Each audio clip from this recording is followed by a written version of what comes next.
श्री कृष्ण जी कहते हैं, क्यों व्यर्थ की चिंता करते हो, किससे व्यर्थ डरते हो, कौन तुम्हें मार सकता है। आत्मा न पैदा होती है न मरती है। जो हुआ वह अच्छा हुआ, जो हो रहा है वह अच्छा हो रहा है, जो होगा वह भी अच्छा ही होगा। तुम भूत का पश्चाताप ना करो, भविष्य की चिंता ना करो। वर्तमान चल रहा है, तुम्हारा क्या गया जो तुम रोते हो। तुम क्या लाए थे जो तुमने खो दिया। तुमने क्या पैदा किया था जो नाश हो गया। ना तुम कुछ लेकर आए, जो लिया यही से लिया, जो दिया यही पर दिया, जो लिया इसी भगवान से लिया, जो दिया इसी को दिया।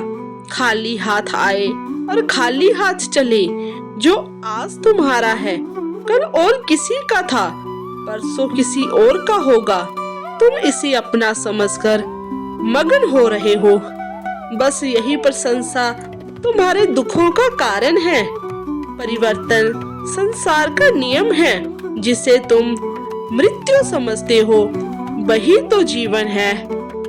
एक क्षण में तुम करोड़ों के स्वामी बन जाते हो, दूसरे ही क्षण में तुम दरिद्र हो जाते हो। मेरा तेरा, छोटा बड़ा, अपना पराया मन से मिटा दो, फिर सब तुम्हारा है, तुम सबके हो। ना यह शरीर तुम्हारा है ना तुम शरीर के हो। यह अग्नि, जल, वायु, पृथ्वी, आकाश से बना है और फिर इसी में मिल जाएगा तुम। परंतु आत्मा स्थिर है। फिर तुम क्या हो। तुम अपने आप को भगवान को अर्पित करो। यही सबसे उत्तम सहारा है। जो इसके सहारे को जानता है वह भय, चिंता व शोक से सर्वदा मुक्त है। जो कुछ भी तू करता है उसे भगवान को अर्पण करता चल। ऐसा करने से सदा जीवन मुक्त का आनंद अनुभव करेगा। भगवान श्री कृष्ण ने अर्जुन को समझाया कि हमें अपने कर्तव्यों का पालन करना चाहिए, लेकिन उसके परिणाम की चिंता नहीं करनी चाहिए। कर्म हमारा धर्म है, जबकि फल ईश्वर पर छोड़ देना चाहिए। कर्म में निष्कामना, फल की इच्छा छोड़ना होना चाहिए। हर कार्य को ईश्वर को समर्पित करें। तुम्हारा अधिकार केवल कर्म करने में है, फल में नहीं। गीता में कहा गया है कि आत्मा अजर, अमर और अविनाशी है। शरीर बदलता है, लेकिन आत्मा ना जन्म लेती है और ना ही मरती है। आत्मा और शरीर के अंतर को समझना चाहिए।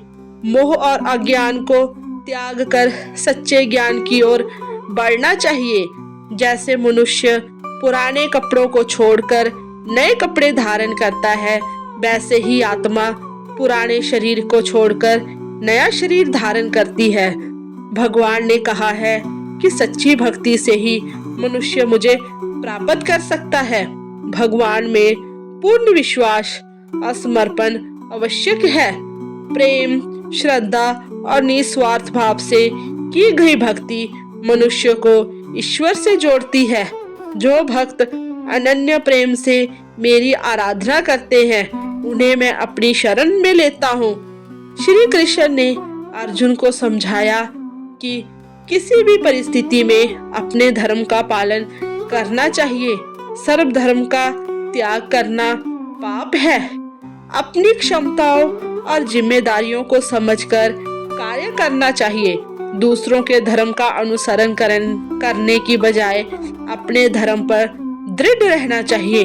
अपने दोषपूर्ण धर्म का पालन करना भी प्राय धर्म को अपनाने से बेहतर है।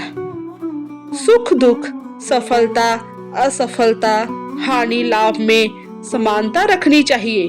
मानसिक स्थिरता भी सच्ची योग स्थिति है। भावनाओं को नियंत्रित कर संतुलित दृष्टिकोण अपनाना चाहिए। जो व्यक्ति सुख दुख में समान रहता है वही मोक्ष प्राप्ति के योग्य है।